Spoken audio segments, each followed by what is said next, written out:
je m'appelle Jules et il s'appelle Nico. Nous sommes aujourd'hui réunis pour parler comics. On va s'échanger 3 comics par mois. À peu près, hein. Voilà.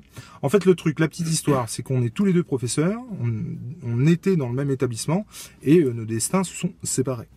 Et on est maintenant dans 2 établissements différents. On doit faire quelque chose comme 30 bornes pour se voir, donc on est à 60 bornes l'un de l'autre. Et du coup, on se voit voilà, tous les mois pour échanger des comics et en parler. C'est ce qu'on va faire et en fait, on a commencé à en parler à chaque fois qu'on s'échangeait, à se donner notre avis. Et il y a un moment donné, on s'est dit, bah, pourquoi pas le filmer. Et donc, c'est ce que vous allez voir aujourd'hui. Cette intro était pas mal. C'est pas mal, ouais. Donc, on peut passer tout de suite à un comics. On passe auquel? On passe auquel? Bah, Toi? Moi? toi, vas-y, vas-y. Allez. Non, moi? Non? Comme tu... Alors aujourd'hui, on va parler de Batman The Dark Prince Charming de Marini. Alors bon, je suis nul en anglais, hein, ça vous l'aurez compris, mais on s'en fout puisque c'est européen, c'est français. Donc c'est Marini, c'est un auteur européen qui a travaillé sur Batman en accord, je crois que c'est DC qui est... C'est en accord avec Jim Lee, je crois. Jim Lee, mais c'est lui qui est allé le chercher? Je crois que c'est Jim Lee qui allait chercher effectivement Enrico Marini. Donc voilà. Et alors toi, pourquoi t'as acheté le premier tome? Enfin, je veux dire, qu'est-ce qui t'a branché là-dedans? Alors déjà, moi, je suis un fan absolu de Batman. Ouais. Et le fait que Batman soit enfin qu'un auteur autre qu'un auteur américain s'approprie Batman, ça m'a attiré vraiment beaucoup. Marini, je connaissais pas trop vraiment parce que j'ai pas lu ni Les Aigles de Rome ni Scorpion, mais j'ai vu les planches. Moi, je crois que j'avais lu le premier tome de Scorpion qui était ouf. Et comment ça s'appelle, Rapace, qui était très osé. Je sais pas si t'as déjà lu. Ouais, j'ai vu des planches. J'ai juste ça m'a attiré vraiment. Ouais. Et je me suis dit que ça pourrait être un mélange détonnant du Marini avec du Batman. Voilà. Mais c'est clair, franchement, moi, alors ça va aller très vite, hein, parce que donc c'est Nico qui l'avait et qui me l'a prêté. Et ce qui est sûr et certain, c'est que je peux tout de suite vous dire que j'attends avec impatience le tome 2. Que je vais acheter incessamment sous peu. Mais du coup, voilà. Mais je pense qu'au final, je les achèterai tous les deux, mais il faut que les finances le permettent. Et du coup, non, il n'y a pas grand-chose à dire, à part que c'est génial, quoi.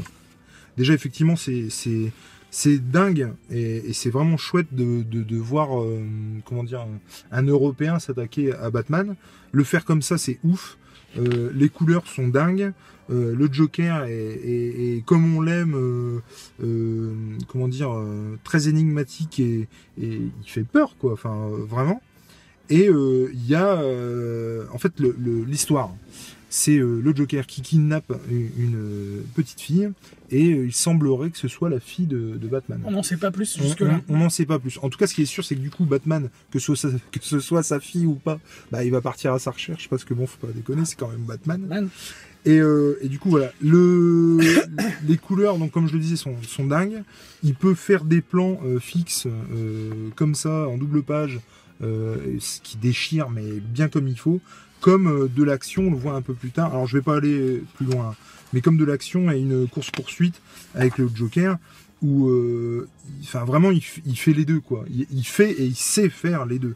Et on reste vraiment dans le Batman qu'on aime, le Batman détective, mais le Batman aussi bagarreur, j'ai envie de dire, mais aussi les onomatopées qu'on pouvait voir dans les anciens Batman, le Batman de 66 là avec Adam West.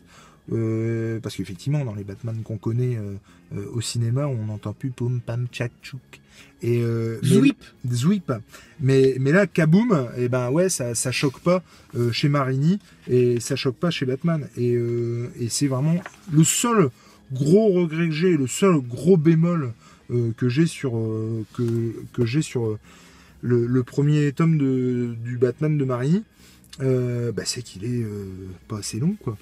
Et c'est un peu le souci, c'est que on l'a à peine commencé, qu'on l'a à peine commencé, qu'on l'a fini, et on en a envie de plus. Et je comprends pas pourquoi il y a combien d'attentes entre les deux, du coup. Mais entre les deux, c'est-à-dire entre la sortie des deux, il y a un an, moins d'un an. Il y a moins d'un an. Il y a un petit peu moins d'un an, et ouais, c'est dingue, quoi. Alors en même temps, c'est ce qu'on disait tout à l'heure en off. Effectivement, ça respecte vraiment le format franco-belge. Donc que ce soit par la taille, alors il est vendu en plus petit aux États-Unis, il me semble, au format un peu plus kiosque. Mais je crois que c'est Dargo quand même qui l'édite aux États-Unis. Ouais, je crois aussi. Mais du coup, c'est DC qui avait la volonté effectivement de faire un format plus comics aux États-Unis, parce que le franco-belge, Alors honnêtement, je sais pas si ça marche, mais Aucune en tout cas idée, beaucoup moins que le comics. Beaucoup moins que le comics. Ça c'est sûr. Et enfin c'est pareil là. Pour faire une parenthèse, juste pour donner un ordre enfin pour ceux qui connaissent pas quoi, les omnibus. Je sais pas si t'as vu la réponse qu'il m'avait fait le gars sur Facebook. Non. En fait, un omnibus, donc c'est un truc qui rassemble tout un run, alors surtout chez Marvel pour le coup. Là, par exemple, là, à Noël, il va sortir l'ère d'Apocalypse qui fait 1000 pages et qui coûte 70 balles. Et oui, d'ailleurs, j'ai oublié de le dire, hein, celui-là il coûte 15 balles. 14,99. Ouais. Et voilà. Et donc l'omnibus, en fait, c'est 1000 pages pour 70 balles. L'ère d'Apocalypse, sinon c'est aux alentours de 600. Et en France, avant, il en sortait 2 par an. Là, cette année, apparemment, il y a 4 omnibus et il me semble 4 absolutes qui sont des formats un peu plus courts. Les absolutes, c'est un peu plus ce format-là, quoi. Voilà.